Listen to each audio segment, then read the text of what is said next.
San Jose, what's up? All right. It's good to be here tonight. It's very good to be here tonight. Very happy to be here tonight. Very fortunate to be here tonight. I got a little bit of an announcement to make before I begin.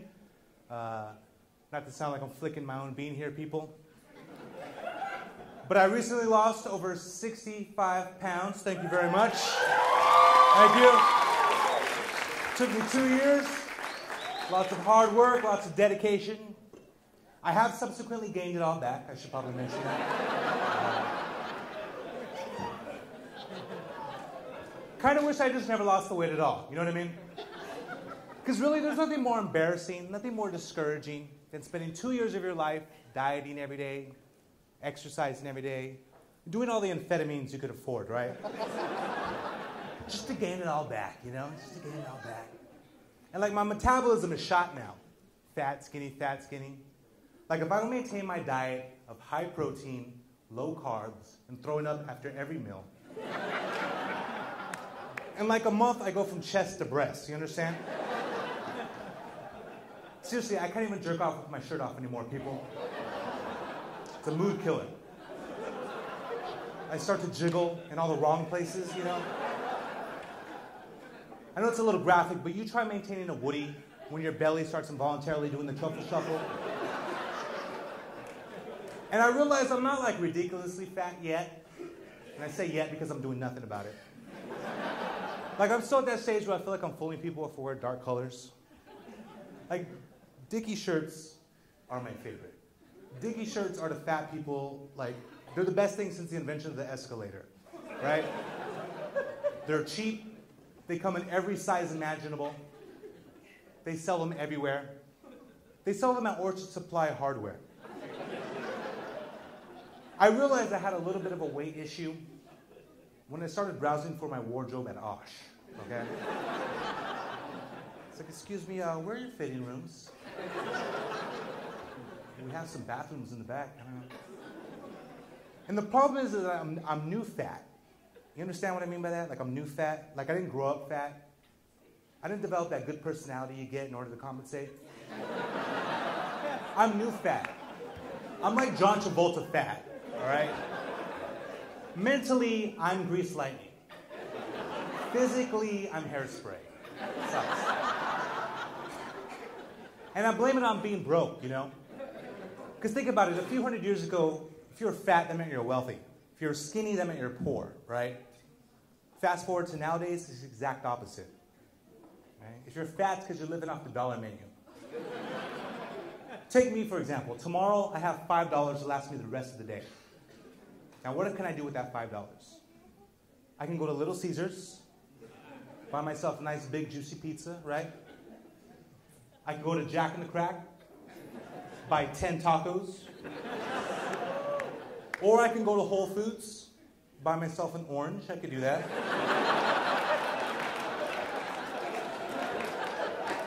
I'm too broke for that shit, man. I almost ran out of gas on the way over here. Let me tell you something. You know you're poor when the number of dollars you're putting into your gas tank is less than the number that's on the gas pump. You ever been in this situation? Yeah, can I get 3 on number 7, please?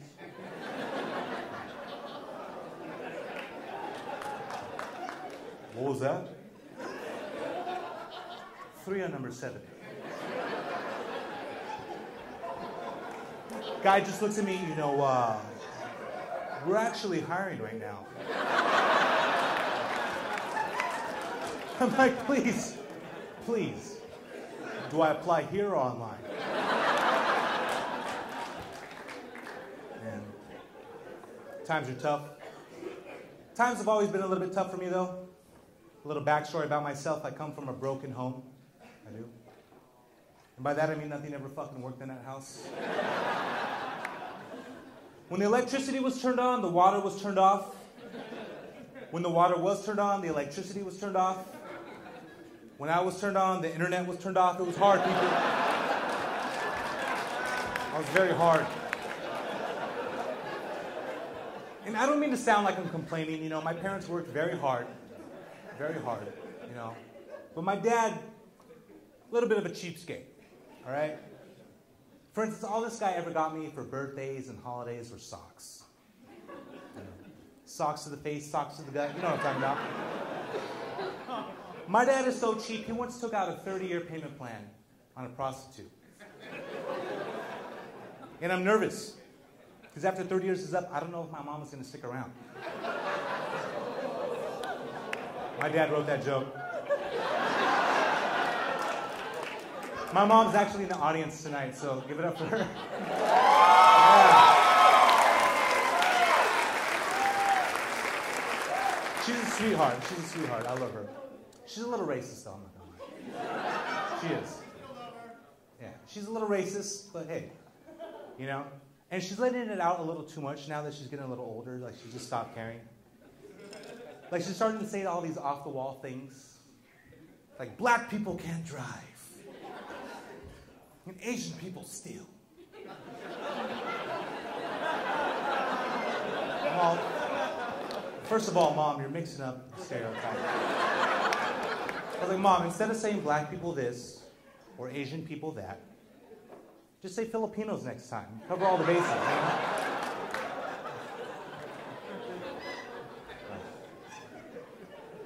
Yeah, I love my mom, though. She's cool. My parents are divorced, though, which is fine by me.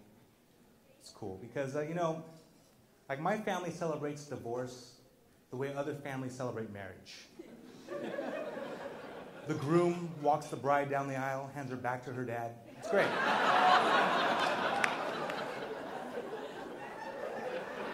Like, let me put it this way. When I was a kid and I was acting up, in order to scare me straight, my parents would threaten to get back together. All right? Which is funny because my parents got divorced 20 years ago. And neither one of them ever moved out. They just went from spouse to roommate, basically. It's weird. Like, it's funny because when my dad and my mom were together, my dad run that shit, right? He was in charge. As soon as they got divorced, my mom took over. You know, babe, I'll have the rent by Friday. Oh, you don't get to call me babe no more. It's funny because when my mom's in a good mood, she's like a little racist old white lady. But when she's in a bad mood, she becomes like a stereotypical black sassy woman. It's weird. It always gets a little nervous laugh, huh? My mom's cool, though. Me and my dad recently moved out together, which is cool. I like living with my dad. It's got its quirks, though. It's got its ups and downs. My dad, he's addicted to meth. Which is okay because, you know, I never have to do any chores. So that's cool. The lawn is usually mowed by the time I wake up. But the worst part of it is that my dad likes to go out with girls my age, which is odd. You know, my dad's 30 years my senior, and he's pulling ass I could never imagine. It's sad. You know, my dad, he's like a sugar daddy, but he's poor. So he's more like an artificial sweetener daddy. Like a Splend daddy. Like a sweet and low income daddy, if you will. And when he's not going out with these girls, my dad is addicted to internet porn. Which is fine, so am I, but he's completely computer illiterate, which basically means I have to set it up for him. You know how odd it is to know exactly what your father's into?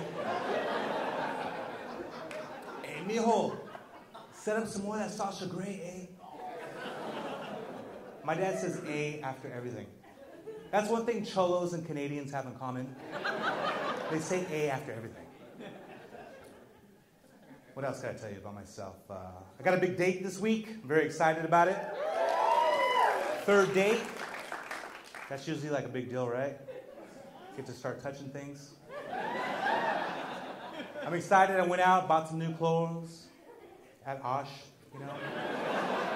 Made some reservations, and look, not to sound presumptuous or anything, but in case things do go well, I did Manscaped this morning, so I'm feeling rather confident, you know.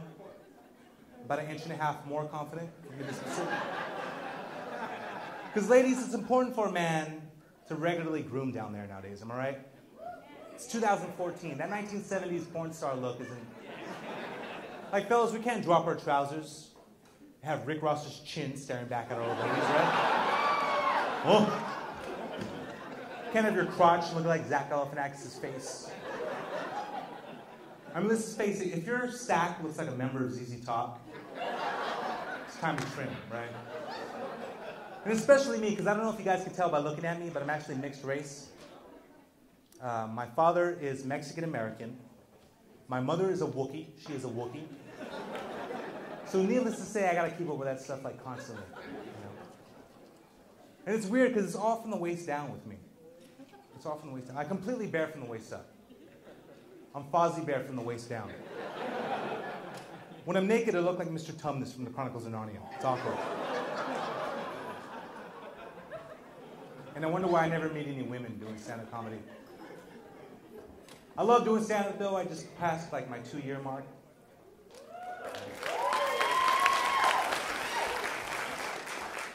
I like hanging out with comedians, you know? I finally feel like I fit in somewhere. Because growing up, I never exactly fit in with the rest of the crowd.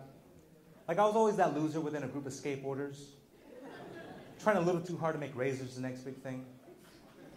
And I wanted to be like the Tony Hawk of scooters. And it didn't help that I went to a really ghetto school, you know? Like, where I went to school, guys were gang-banging. Girls were getting pregnant. Not from the gang-banging. I mean, guys were gangsters. And I'm talking like elementary school here, people. For instance, when I was in 2nd grade, these kids were playing Pogs. You know, I wanted to go play with them. It's like, hey, can I play with you guys? One of those kids turns around, hey, back up, Vato, we don't know you. I just wanted to play. You want to kick it with us, I say? You got to answer a couple of questions first, don't you? Question number 1.